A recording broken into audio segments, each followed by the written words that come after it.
Hi friends, welcome to V4 Tech Tubers.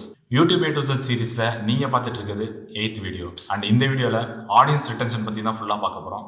ஏன் audience retention important, அதே மாதிரி audience ரிட்டென்ஷனை நம்ம எப்படி இம்ப்ரூவ் பண்ணலாம் அப்படிங்கிற விஷயத்தை தான் இந்த வீடியோவில் நான் உங்களுக்கு ஃபுல்லாக சொல்ல போகிறேன். ஸோ வீடியோவை முடிஞ்சளவு ஸ்கிப் பண்ணாமல் பாருங்கள்.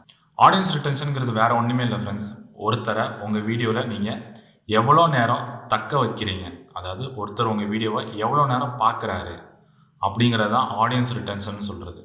நீங்கள் ஒரு 10 நிமிஷம் வீடியோ போடுறீங்க, அப்போ ஒருத்தர் 10 நிமிஷமும் அந்த வீடியோ பார்க்குறாரு, ஸ்டார்டிங்லேருந்து எண்டிங் வரையும் ஃபுல்லாக பார்க்குறாருங்கிறப்ப உங்களுக்கு 100% ஆடியன்ஸ் ரிட்டென்ஷன் கிடைக்கும். இல்லை அவர் 5 நிமிஷம் தான் பார்க்குறாரு அப்படிங்கிறப்ப உங்களுக்கு 50% தான் ஆடியன்ஸ் ரிட்டென்ஷன் கிடைக்கும். யூடியூப்பில் வியூஸ், லைக்ஸ் இது எல்லாத்தையோட ரொம்ப பவர்ஃபுல்லான ஒரு விஷயம் பார்த்தீங்கன்னா ஆடியன்ஸ் ரிட்டென்ஷன் தான். ஒருத்தர் உங்களோட வீடியோவை எவ்வளோ நேரம் பார்க்குறாரோ அவ்வளோ நேரம் அவர் தன்னோட டைமை யூடியூப்பில் ஸ்பெண்ட் பண்ணுறாருன்னு அர்த்தம். ஓகேவா? அப்படி யூடியூப்பில் ஒருத்தர் எவ்வளோ நேரம் ஸ்பெண்ட் பண்ணுறாரோ அவ்வளோ வருமானம் யூடியூப்புக்கு கிடச்சிட்டே இருக்கும். ஓகே, இப்போ அந்த வருமானம் உங்கள் வீடியோ மூலியமாக தான் வருதுங்கிறப்ப யூடியூப் ஆட்டோமேட்டிக்காக என்ன பண்ணுவாங்கன்னா உங்கள் வீடியோவை அதிகமான பேர்த்துக்கு ப்ரொமோட் பண்ணுவாங்க. ப்ரொமோட் மீன்ஸ் நிறைய பேர்த்துக்கு சஜஸ்ட் பண்ணிட்டே இருப்பாங்க, அதே மாதிரி அதிகமான பேரை பார்க்க வைப்பாங்க. அப்படி நடக்கிறப்ப என்ன ஆகுனா உங்கள் வீடியோ கண்டென்ட் நல்லா இருக்குங்கிறனால நிறைய பேர் அவங்களோட டைமை உங்கள் வீடியோவில் ஸ்பெண்ட் பண்ணுவாங்க. எவ்வளோக்கு எவ்வளோ உங்களோட வீடியோவில் அதிகமான பேர் அதிக டைமை ஸ்பெண்ட் பண்ணுறாங்களோ அந்தளவுக்கு யூடியூப் தான் சம்பாதிக்க போகுது. ஸோ அதுக்கு வருமானம் எங்கேருந்து வருதோ அந்த விஷயத்தை தான் யூடியூப் நிறைய பேர்த்துக்கு கொண்டு போகிறாங்க, அந்த விஷயத்தை தான் ரொம்ப பாப்புலர் ஆக்குறாங்க. இப்போ புரியுதா ஏன் வீடியோஸ்லாம் வைரல் ஆகுது அப்படின்னு? வைரல் ஆகிற வீடியோஸை நிறைய பேர் ஃபுல்லாக பார்க்குறாங்கன்னு அர்த்தம். ஓகேவா? ஒருத்தர் ஒரு பெரிய குரூப் ஆஃப் பீப்புள் வந்துட்டு ஒரு வீடியோவை ஃபுல்லாக பார்க்குறாங்க, ஒரு ஷார்ட் டைம்லேயே அந்த வீடியோவுக்கு நிறைய வியூஸ் வருது, வியூஸும் ஃபுல்லாக இருக்குது அப்படிங்கிறப்ப அந்த வீடியோ வைரல் ஆகிருக்கு. ஓகேவா? இப்போ புரிஞ்சிருக்கும் ஆடியன்ஸ் ரிட்டென்ஷனால தான் ஒரு வீடியோ வைரல் ஆகுது அப்படிங்கிற விஷயமே. ஆடியன்ஸ் ரிட்டென்ஷன் பற்றி உங்களுக்கு ஃபுல்லாக புரியணும்னா கண்டிப்பாக ஒரு மணி நேரம் இல்லை 1.5 மணி நேரம் வீடியோ போட்டால் தான் உங்களுக்கு ஃபுல்லாக டெலிவர் பண்ண முடியும். கவலைப்படாதீங்க, அந்த மாதிரி ஒரு detailed explanation about audience retention அந்த டைட்டிலில் ஒரு வீடியோ கண்டிப்பாக யூடியூப் A to Z சீரீஸில் சீக்கிரமே நீங்கள் பார்ப்பீங்க. ஓகே ஃப்ரெண்ட்ஸ், இப்போ ஆடியன்ஸ் ரிட்டென்ஷனை எப்படி இம்ப்ரூவ் பண்ணலாம் அப்படிங்கிற டிப்ஸ் அண்ட் ட்ரிக்ஸை உங்களுக்கு நான் இப்போ டோட்டலாக எக்ஸ்பிளைன் பண்ண போகிறேன். டிப் நம்பர் 1 பார்த்தீங்கன்னா ஆடியோ கிளாரிட்டி. யூடியூப் எப்பயுமே ஆடியோவுக்கு தான் ரொம்ப ப்ரிஃபரன்ஸ் தருவாங்க. ஏன்னா நீங்களே கவனிச்சிருப்பீங்க, அதிகமான காப்பிரைட் ஸ்ட்ரைக் பார்த்தீங்கன்னா ஆடியோவுக்கு தான் விழுகும். ஸோ அவங்க ஈச் அண்ட் எவ்ரி வீடியோவோட ஆடியோவை தான் ரொம்ப கான்சன்ட்ரேட் பண்ணி அனலைஸ் பண்ணிட்டே இருப்பாங்க. இப்போ நீங்கள் பார்க்குற வீடியோவில் அதிகமான நாய்ஸோ இல்லாட்டி அந்த எக்ஸ்டர்னல் சவுண்டு, டிஸ்டர்பிங் சவுண்ட்லாம் அதிகமாக இருந்துச்சுனாலே கண்டிப்பாக உங்களுக்கு அந்த வீடியோ மேலே இருக்க ஒரு இம்ப்ரெஷன் குறைஞ்சிட்டே போகும். நீங்கள் பார்ப்பீங்க, ஆனால் கொஞ்சம் டைமுக்கு அப்புறம் உங்கள் மைண்டே சப்கான்ஷியஸாக என்ன பண்ணுன்னா அந்த வீடியோ விட்டு வேறு வீடியோவுக்கு போக வச்சிரும். ஸோ ஆடியோ தான் எல்லாமே. ஒரு கிறிஸ்டல் கிளியர் ஆடியோ இருந்தாலே போதும், உங்களோட மைண்டு கண்டிப்பாக அந்த வீடியோ லைக் பண்ண ஆரம்பிச்சிடும். ஸோ அல்டிமேட்டாக நீங்கள் வீடியோவில் உங்கள் ஃபேஸை காட்டி பேசினாலும் சரி, இல்லாட்டி நீங்கள் ஸ்லைட் ஷோ போட்டாலும் சரி, எது பண்ணாலும் ஆடியோ முடிஞ்ச அளவுக்கு மேக்ஸிமம் கிளாரிட்டியில் கொடுக்க ட்ரை பண்ணுங்கள். ஏகப்பட்ட சாஃப்ட்வேர் இருக்குது, ஈஸியாக android as well as laptop system எல்லாத்துலேயும் நம்ம ஆடியோ வந்துட்டு கிளாரிட்டி கூட்டலாம். இன்கேஸ் நம்ம ரெக்கார்ட் பண்ணுறப்பே நம்மளுக்கு அதிகமான நாய்ஸ் இருக்குனாலும் அதை ஃபில்டர் பண்ணி எடுக்கலாம். ஸோ முடிஞ்ச அளவுக்கு ஆடியோ வந்துட்டு கான்சன்ட்ரேட் பண்ணுங்கள். ஓகே ஃப்ரெண்ட்ஸ், இப்போ செகண்ட் டிப் பார்ப்போம். செகண்ட் டிப் வந்துட்டு உங்களோட வீடியோ குவாலிட்டி தான். நீங்கள் விளாக் எடுக்கிறீங்க, இல்லாட்டி இந்த மாதிரி ஒரு யூடியூப் டிப்ஸ் சொல்கிற சேனல் வச்சுருக்கீங்க, இல்லாட்டி ஒரு குக்கிங் சேனல் வச்சுருக்கீங்க, எனிதிங் எதுனாலுமே கண்டிப்பாக வீடியோ குவாலிட்டி பெரிய ஃபேக்டராக இருக்கும். ஏன்னா ஆடியோ எந்த அளவுக்கு முக்கியமோ அதுக்கு அடுத்தபடி பார்த்தீங்கன்னா விஷுவல். ஒருத்தர் உங்கள் வீடியோ பார்க்குறதுக்கு ப்ளசண்ட்டாக இருக்கணும், நல்லா இருக்கணும். நல்லா இருந்தால் தான் உங்கள் வீடியோவை ஒருத்தர் இன்ட்ரெஸ்ட்டாக பார்ப்பாங்க. அப்போ ஆடியோ அண்ட் வீடியோ ரெண்டுமே சேர்ந்தாலே ஒரு பயங்கரமான காம்பினேஷன் உங்களோட வீடியோவை ரொம்ப இன்ட்ரெஸ்டிங்காக கொண்டு போகிறதுக்கு. ஸோ வீடியோ வந்துட்டு நீங்கள் எப்பயுமே ஹெச்டி, யூடியூப் வந்துட்டு 4K வரையும் கிளாரிட்டி தராங்க. நம்ம மினிமமாக 1080 பிக்சல்ஸ் அந்த கிளாரிட்டியில் இருக்க வீடியோ நம்மளோட கையில் இருக்க மொபைலை வச்சு நம்ம ஷூட் பண்ண முடியும். இப்போ நீங்கள் பார்த்துட்டு இருக்க இந்த வீடியோவும் ஒரு மொபைலில் ஷூட் பண்ணுற வீடியோ தான், அதுவும் ஃப்ரண்ட் கேமில். ஸோ வீடியோ குவாலிட்டி நம்ம கையில் தான் இருக்குது. அதே மாதிரி நம்மளுக்கு எடிட்டிங் தெரியுது அப்படிங்கிறப்ப தாராளமாக வீடியோவை எந்த அளவுக்கு பெஸ்ட்டாக காட்ட முடியுமோ அந்த அளவுக்கு பெஸ்ட்டாக காட்டலாம்.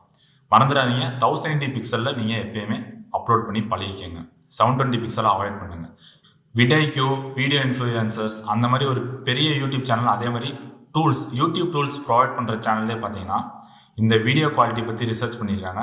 அதில் கண்டிப்பாக வீடியோ குவாலிட்டி 1080 பிக்சலுக்கு அபோவில் இருக்க வீடியோஸ் தான் அதிகமாக ப்ரொமோட் செய்யப்படுது யூடியூப்னால. Tip number 3. இந்த டிப்பில் பார்த்தீங்கன்னா நிறைய விஷயங்கள் உள்ளே வரும். என்னன்னாங்கிறத வரிசையாக சொல்லிடுறேன். ஃபஸ்ட்டு பார்த்தீங்கன்னா ஒரு intro video and outro video. Intro video கண்டிப்பாக கொடுத்தே ஆகணும். ஏன்னா இன்ட்ரோ வீடியோவில் ஒன்று நம்ம சேனல் பேரை கொஞ்சம் சினிமேட்டிக்காக பண்ணலாம். அதே மாதிரி இல்லாட்டி உங்களோட vlog சேனலாக இருக்குன்னா நீங்கள் ஒரு மேஷப் மாதிரி க்ரியேட் பண்ணி ஒரு 10 செகண்ட்ஸ் வர்ற மாதிரி கூட நீங்கள் பண்ணலாம். அது உங்கள் வீடியோவோட எதிர்பார்ப்பு ரொம்ப கூட்டும். அதுக்கடுத்து நம்ம பண்ண வேண்டிய விஷயம் பார்த்தீங்கன்னா ஹிண்ட்ஸு. ஒரு சின்ன ஒரு ரீகேப் மாதிரி கொடுக்கணும் ஸ்டார்டிங்லேயே. இந்த வீடியோவில் நடக்கிற முக்கியமான சில விஷயங்கள். ஃபார் எக்ஸாம்பிள், இப்போ ஒரு vlog சேனல், அதாவது vlog சேனலுக்கு நீங்கள் வீடியோ போடுறீங்க, ஒரு vlog வீடியோ போடுறீங்கிறப்ப என்னன்னா நீங்கள் இன்ட்ரோ வீடியோ கொடுத்ததுக்கப்புறம் கண்டிப்பாக ஒரு ப்ளூப்பர் இல்லாட்டி ஏதாச்சும் நீங்கள் தடி கொடுக்குற மாதிரி, ஸோ அந்த மாதிரி சில சம்பவங்கள், அந்த vlogல நடக்கிற சுவாரஸ்யமான சில சம்பவங்களை ஒரு 2 செகண்ட் வந்துட்டு ஃப்ளாஷ் பண்ணலாம்.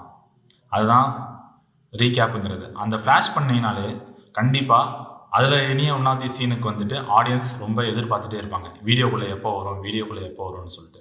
ஸோ அந்த சீனை எதிர்பார்த்தே அவங்க வீடியோ பார்த்துட்டு இருப்பாங்க. ஓகேவா? முக்கியமான விஷயம், அந்த ரீகேப்பில் நீங்கள் அடுத்தடுத்து நடக்கிற விஷயங்களை போடக்கூடாது.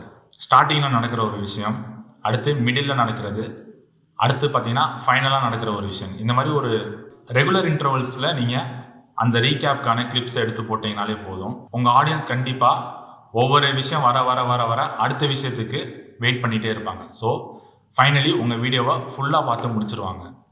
இந்த ட்ரிக் vlogக்குன்னு இல்லை, உங்களோட யூடியூப் டிப்ஸ் சொல்கிற வீடியோ சேனலாக இருக்கலாம், இல்லாட்டி நீங்கள் குக் பண்ணுற விஷயங்களாக இருக்கலாம். எனி வீடியோ, எந்த வீடியோனாலும் நீங்கள் ஃபஸ்ட்டு ரீகேப் போடுறது ரொம்ப நல்லது. அடுத்து பார்த்தீங்கன்னா ஸ்டார்டிங்லேயே உங்கள் சப்ஸ்கிரைபர்ஸை சப்ஸ்கிரைப் பண்ணுங்கள், கமெண்ட் பண்ணுங்கள், லைக் பண்ணுங்கள், ஷேர் பண்ணுங்கள் அப்படின்னு சொல்லாதீங்க. சொன்னாலே ஆட்டோமேட்டிக்காக நம்மளுக்கு அந்த வீடியோ மேலே ஒரு பேட் இம்ப்ரெஷன் நம்மளே கிரியேட் பண்ண மாதிரி இருக்கும். ஸ்டார்டிங்லேயே உங்களோட சப்ஸ்கிரைபர்ஸை ஷேர் பண்ணுங்கள், கமெண்ட் பண்ணுங்கள், லைக் பண்ணுங்கள், சப்ஸ்கிரைப் பண்ணுங்கள், அந்த மாதிரி வந்துட்டு ஃபோர்ஸ் பண்ணாதீங்க. உங்களோட வீடியோ பிடிச்சிருந்தா கண்டிப்பாக அதெல்லாமே நடக்கும். நீங்கள் சொல்லணும்னு கூட அவசியம் இல்லை. அந்த மாதிரி ஸ்டார்டிங்லேயே சொன்னாலே ஓகே, சப்ஸ்கிரைபர் மோட்டிவில் பண்ணுறாங்கிறது பார்க்குறவங்க வியூவர்ஸுக்கு சப்கான்ஷியஸாக தோணும். ஸோ அந்த விஷயத்த பண்ணவே பண்ணாதீங்க. பட் நீங்கள் வீடியோக்கு நடுவில் சொல்லணும், இல்லை நிறைய இடத்துல இந்த சப்ஸ்கிரைப் பண்ணுங்கிற விஷயத்த நீங்கள் ரிப்பீட் பண்ணணுன்னா கண்டிப்பாக ஒரு ஃப்ளோவில், ஏதாச்சும் ஒரு ஃப்ளோவில் வந்துட்டு நீங்கள் அதை டெலிவர் பண்ணலாம். பட் அவங்கள அது எந்த விதத்துலையும் இரிட்டேட் பண்ணக்கூடாது. என்னடா சப்ஸ்கிரைப் பண்ண சொல்லிட்டே இருக்கானே அப்படிங்கிறது. ஓகே ஃப்ரெண்ட்ஸ், அடுத்தது பார்த்தீங்கன்னா நீங்கள் பேசிகிட்டு இருக்கப்பே லீடு கொடுத்துட்டே வாங்க. அதாவது உங்கள் வீடியோ பார்க்குறவங்களுக்கு ஃபஸ்ட்டு கொஞ்சம் நேரத்துலேயே புரிஞ்சிடணும், நம்ம இந்த வீடியோவை கொஞ்சம் ஸ்கிப் பண்ணால் கூட நடுவில் நிறைய விஷயத்தை விட்டுருவோம். ஸோ அந்த மாதிரி நீங்கள் டெலிவர் பண்ணுற கண்டென்ட்டில் வந்துட்டு நீங்கள் ஒவ்வொரு லீடு கொடுத்துட்டே வாங்க. ஓகேவா? அப்படி லீடு கொடுக்குறப்ப என்ன நடக்கும்னா, இந்த வீடியோவில் நம்ம என்ன சொல்ல வர போகிறோங்கிறது ஆடியன்ஸ் கொஞ்சம் கெஸ் பண்ணுவாங்க. அதனால் ஸ்கிப் பண்ணாமல் உங்கள் வீடியோவை பார்ப்பாங்க. ஓகேவா? நம்ம என்ன தான் சொல்ல வரோங்கிறத கேட்கணுங்கிறதுக்காக ஸ்கிப் பண்ணாமல் உங்கள் வீடியோவை பார்ப்பாங்க. இந்த ஒரு ட்ரிக் ஃப்ரெண்ட்ஸ். அடுத்த ட்ரிக் பார்த்தீங்கன்னா, வீடியோவை முடிஞ்ச அளவுக்கு ஸ்மூத்தாக வச்சுக்கோங்க. இது எஸ்பெஷலி vlog சேனல், அதே மாதிரி இந்த குக்கிங் சேனல் அவங்களுக்கு தான் சொல்கிறேன். ஏன்னா ஒருத்தர் கேமரா கையில் பிடிச்சிட்டு வீடியோ எடுக்கிறதுக்கும், செல்ஃபி ஸ்டிக்கில் பிடிச்சி வீடியோ எடுக்கிறதுக்கும், அதே மாதிரி ஒரு கிம்பால் யூஸ் பண்ணி வீடியோ எடுக்கிறதுக்கும் ஏகப்பட்ட வித்தியாசம் இருக்குது. ஒரு கிம்பால் யூஸ் பண்ணி நீங்கள் வீடியோ எடுக்கிறீங்கனாலே ஆட்டோமேட்டிக்காக உங்கள் வீடியோ செம்ம குவாலிட்டியாக இருக்கும். நீங்கள் வீடியோவில் என்ன பண்ணாலும் பரவாயில்ல. ஏன்னா வீடியோ ஷேக் ஆகாது, பக்கா ஸ்மூத் அண்டு சினிமேட்டிக் வியூஸ்லேயே இருக்கும் கண்டிப்பாக உங்கள் வீடியோ. இதே நீங்கள் ஒரு செல்ஃபி ஸ்டிக்கோ இல்லை உங்கள் கையிலேயே பிடிச்சி நடக்கிறீங்க, அங்கே போகிறீங்க இங்கே வரீங்கன்னா கண்டிப்பாக அந்த வீடியோ ஷேக் ஆகிட்டே இருக்கும். ஷேக் ஆகிறப்பே ஆட்டோமேட்டிக்காக உங்கள் வீடியோ வந்துட்டு பார்க்க அன்அட்ராக்டிவாக இருக்கும். ஸோ அந்த மாதிரி பண்ணாதீங்க. முடிஞ்ச அளவுக்கு ஒரு குறிப்பிட்ட லெவலுக்கு மேலே உங்கள் யூடியூப் சேனல் க்ரோ ஆகிட்டு இருக்குன்னா கண்டிப்பாக ஃபர்தர் டெவலப்மெண்ட்டுக்கு ஒரு கிம்பாலோ இல்லாட்டி ஒரு ட்ரைபாடோ வாங்கிக்கோங்க. அல்டிமேட்டாக என்ன சொல்ல வரேன்னா, make your video more cinematic. ப்ரொஃபஷனலாக எந்த அளவுக்கு பண்ண முடியுமோ பண்ணுங்கள். அது ஒன்றும் பெரிய விஷயம் கிடையாது.